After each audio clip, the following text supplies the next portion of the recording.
지금 혼자서 대선 행보를 펼치고 있어요. 윤석열이. 그러니까 뭐 차기가 또 나올라나 봐요. 네. 이거는 총선에 전혀 도움이 안 되는 아니, 짓거리거든요. 본인 임기가 3년이 남았는데 뭘 차기를 준비해요? 그냥 지금 개헌을 임기만 해갖고 자기가 또 다음에 연임을 하려고 출마를 하는 게 아닌가 싶을 정도로 말도 안 되는 대선 행보를 하고 있는데 여기에 공시지가를 완전히 대조정해갖고 전면 폐지하겠다라고 하는 얘기를 하고 있습니다. 뭔 얘기인지 좀 볼게요. 네, 그 얘기를 어제 영등포에서 21번째 민생 토론회에서 했는데요. 부동산 공시가격 현실화 계획을 전면 폐지할 거라고 말했습니다. 이 정부 들어서고 공시가격을 2020년 수준인 69%로 유지하면서 문재인 정부의 공시가격 현실화 계획을 사실상 폐지했는데요. 윤석열이 어제 전면 폐지를 선언하면서 폐지 방침을 강조한 겁니다. 이게 언뜻 보면 이게 공시지가를 폐지함으로 인해 갖고 어떠한 부가효과가 올 것으로 보이세요? 땅값이 올라갑니다. 이게 땅값에 대한 평가가 올라가는 거죠. 그러니까 현실화를 한다고 얘기하면서 하는 얘기가 공시지가가 오른다라고 하는 부분에서 그동안 문재인 정부가 가장 크게 저항을 받았던 건 뭐냐면 과세 표준이 오른다는 거예요. 왜냐면 기존에 있는 땅을 소유하고 있는 사람들이 세금을 내는 기준이 시가가 아니라 공시지가인데 이게 보통 2배에서 3배 정도 차이가 났었거든요. 그래서 그거를 현실적으로 조정한다는 게 문재인 정부의 정책이었는데 이 조중동이나 기레기들은 이거를 토지세에 대한 부담을 올리는 쪽으로 이거를 풀어나갔단 말이에요. 세금 올라간다. 세금 올라간다는 쪽으로. 근데 이제 이걸 아예 폐지를 하면 앞으로 세금을 뭐에다 기준으로 매기겠다는 겁니까? 글쎄요. 이건 시가로 세금을 매기겠다는 거 아니에요? 아니, 세금을 내기 위해 공시지가를 올리기로 한 거를 공시지가를 내린다라고 얘기하면 이중으로 기준이 만들어져요. 그렇잖아. 그렇지. 100억짜리 땅이라고 하더라도 시가하고 공시지가가 너무 차이가 크게 나는 거죠. 예, 차이가 크게 나게끔 이거를 원한대로 돌린다고 하면 우리는 이제 90%까지 올리려고 했던 거를 한 50% 수준으로 낮춘다 그러면 그건 절세가 돼요. 근데 이거를 갖다가 아예 공시지가라는 자체를 없애버린다고 치면 이제는 시가대로 내야 되는 거야.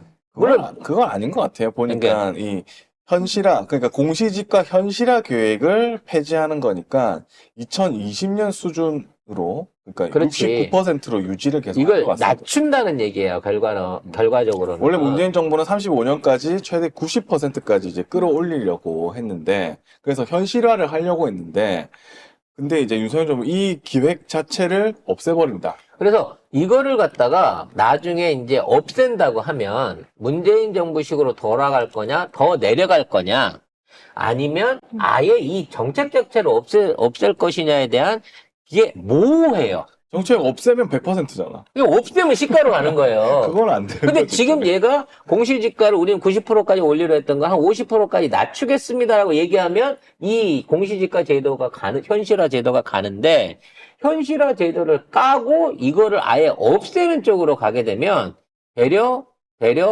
세부담을 높일 수 있다는 거죠. 그러니까 그게 아니고 지금 차근차근 올라가는 거를 20년 수준으로, 2020년 수준으로 계속 유지하겠다.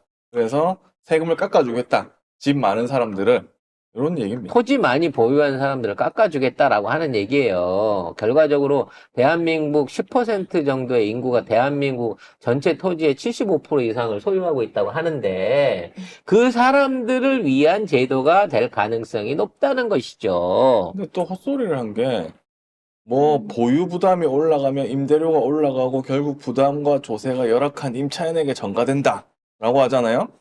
그렇게 치면 이거 깎아주면 임대료가 낮아집니까?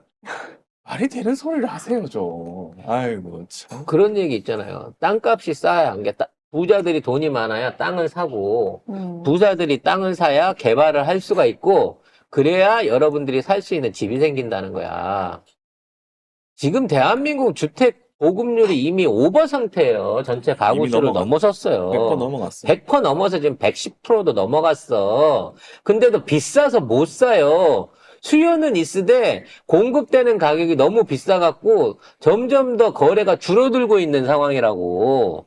즉, 소득을 보증해주지 않는 상태에서 세금을 깎아주는 걸로는 절대 지금 있는 상황을 극복하지 못하게 된다는 거지. 거기에 10년간 또 10조를 쏜다고 하네요.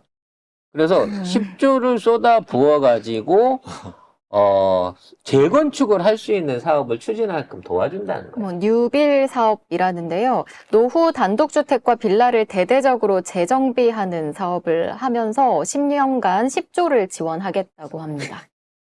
10조가 있어?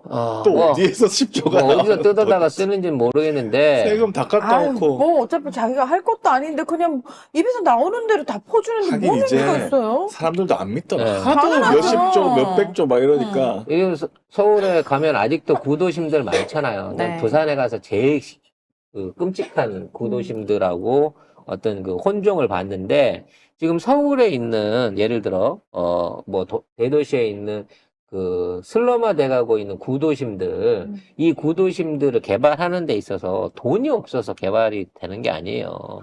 지역 주민들, 토지 소유자들하고 합의가 안 되기 때문에 그게 진행이 안 되는 거란 말이야.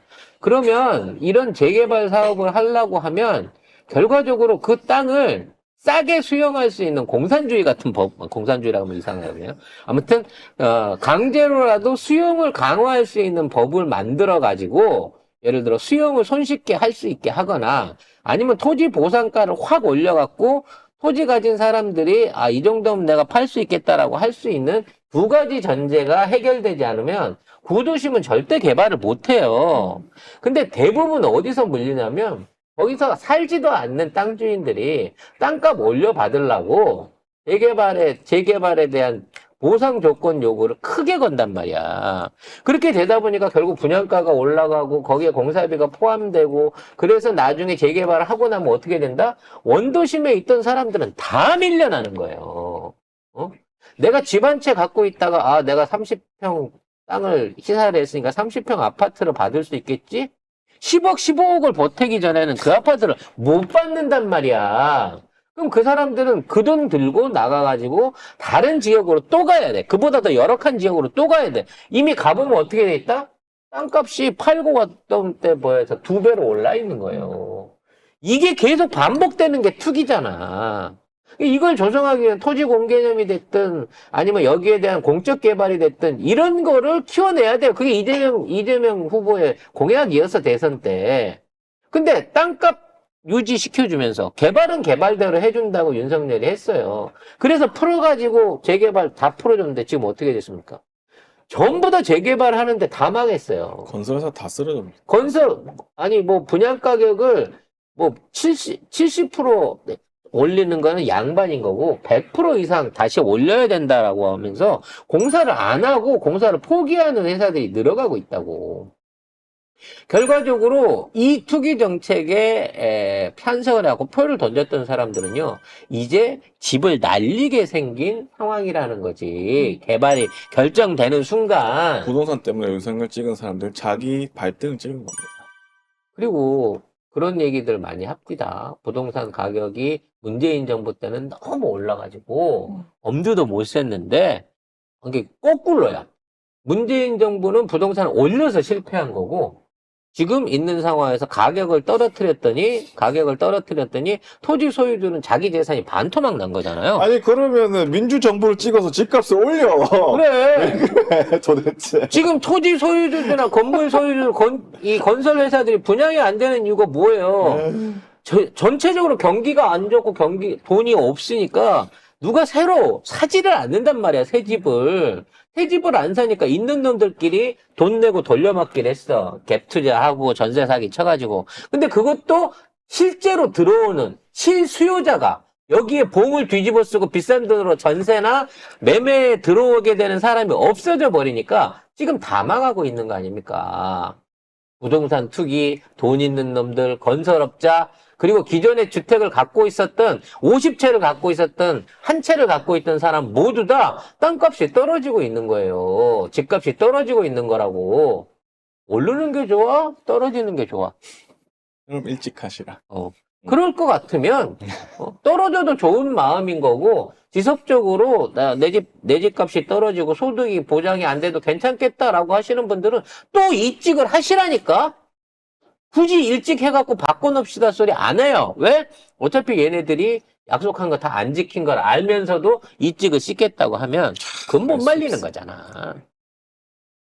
이렇게 합리적으로 우리 선거운동 합시다. 말이 안 통하는 집안에는 설득이 안 되는 데는 설득하려고 하지 말자고.